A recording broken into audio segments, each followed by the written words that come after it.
There are few of us who have not, at one time or another, had the sensation of reliving an experience which is actually new to us. Indeed, so common is this phenomenon that among psychologists it has acquired a technical name.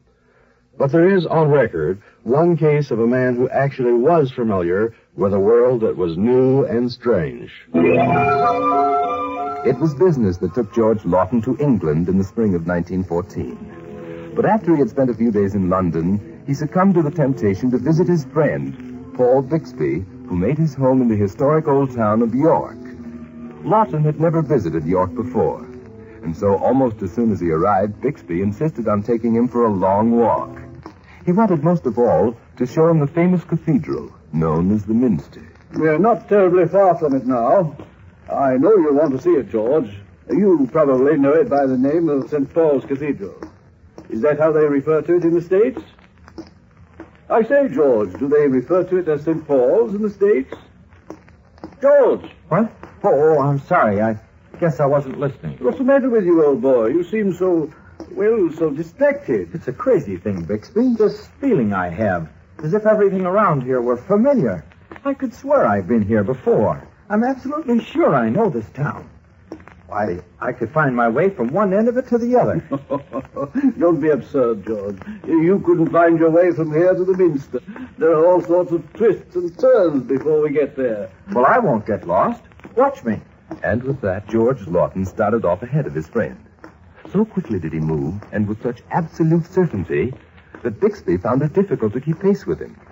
Down winding streets he went, and through crooked alleys. And when at last he came to a halt, he was standing at the old west door of the Minster.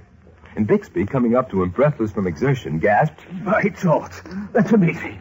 How on earth did you manage to do it?" But Lawton was not paying very close attention to his friend.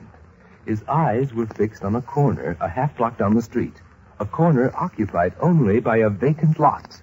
Whatever happened to the inn, Bixby? The one that used to be on that corner down there. There never was an inn there. At least, not that I can recall. But there must have been some time or other. I remember it distinctly.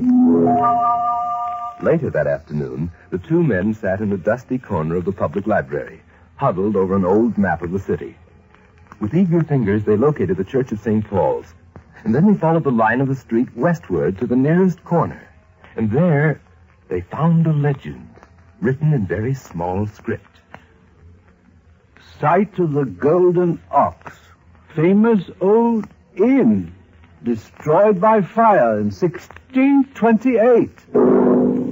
And so George Lawton, who had never been to York before, found that he not only knew his way around the streets, but that he even remembered a building which had not been there for almost 300 years.